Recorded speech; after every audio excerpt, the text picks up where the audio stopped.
Good morning everybody. Hope you're okay, hope you are well and loving the spring sunshine that we have got today. Is it sunny where you are? Thank you ever so much for joining me. I was just aware that in the last few months a lot of people have joined the group and perhaps don't know too much about my own story. And I thought I could utilise the lives that I do with you guys on filling you in a little bit about my own past and how that has played in today. And also just help to give you some ideas that might help you to kind of move forward as well. So the very start of my story, early childhood, actually isn't or wasn't a toxic time for me at all. I was an only child. I did definitely want somebody else there with me, but my parents and me, we were a proper team. I had a happy time. We didn't have very much money, and I remember being really aware of that. And I was talking to my mum the other day saying, I don't really understand why I was so aware at a young age that we didn't.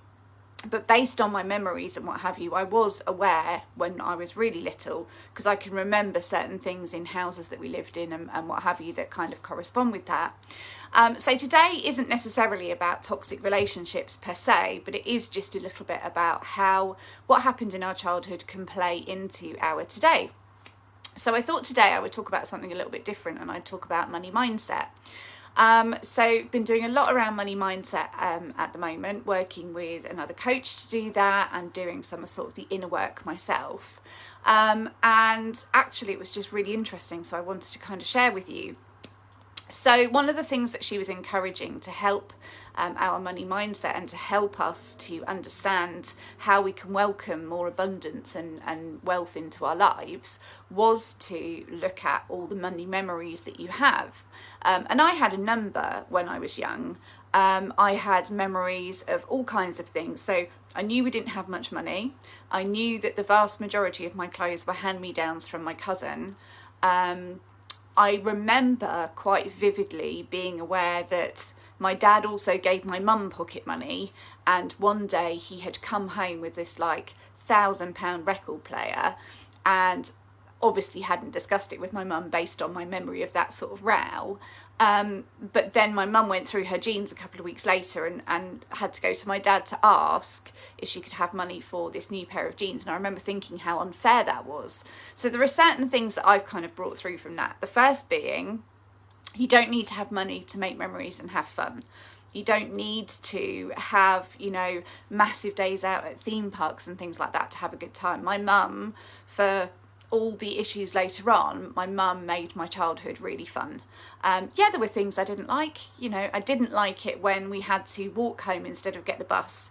It was a long way after school for little legs, but she always made it fun. So I have always tried to make time with the kids really fun. I have always tried to make memories with them that don't necessarily involve lots of money. So fun on walks and going to the beach and exploring new places and what have you.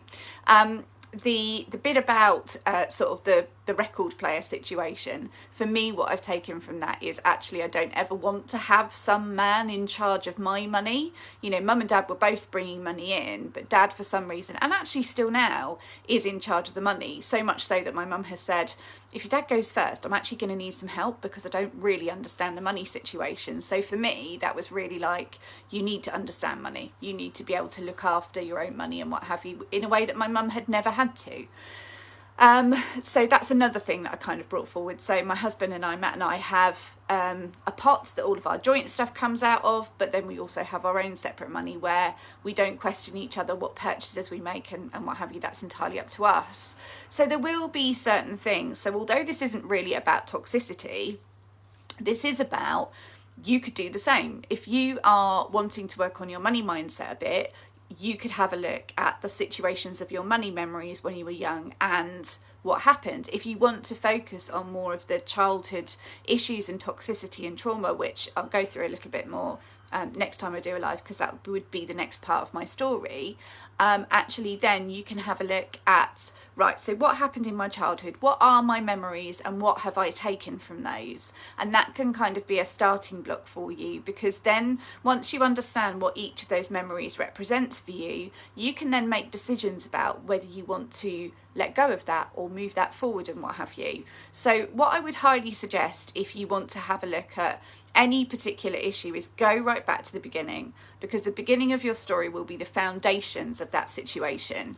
So the beginning of your childhood, you know, I'm talking to you now from when I was little to probably when I was about 9. 9 is kind of the cut-off bit for me, where actually things started to really deteriorate and my relationship with my parents became very toxic, which actually probably was even more disappointing because I'd had such a great relationship with them when I was little. So have a look at that and see how that plays out for you. Look at your memories, look what you got from each of those memories, and you can focus it on sibling relationships with your parents. You can focus it on money, which is obviously what I've utilised today. Money mindset's a massive thing, so if at any point you feel that that would be beneficial to you, then I will start doing some money mindset things. But yeah, have a look at your memories, see what you got from each of those memories, what have you brought through with you, and see if that helps you to make some decisions about how to move forward. If you worked with me one-to-one, then obviously we would go through those things together. But have a little go, have a start and see what your memories are kind of giving to you for your today. What are your memories resulting in you bringing through with you to adulthood? Do you need to release some of those? Are some of those positive?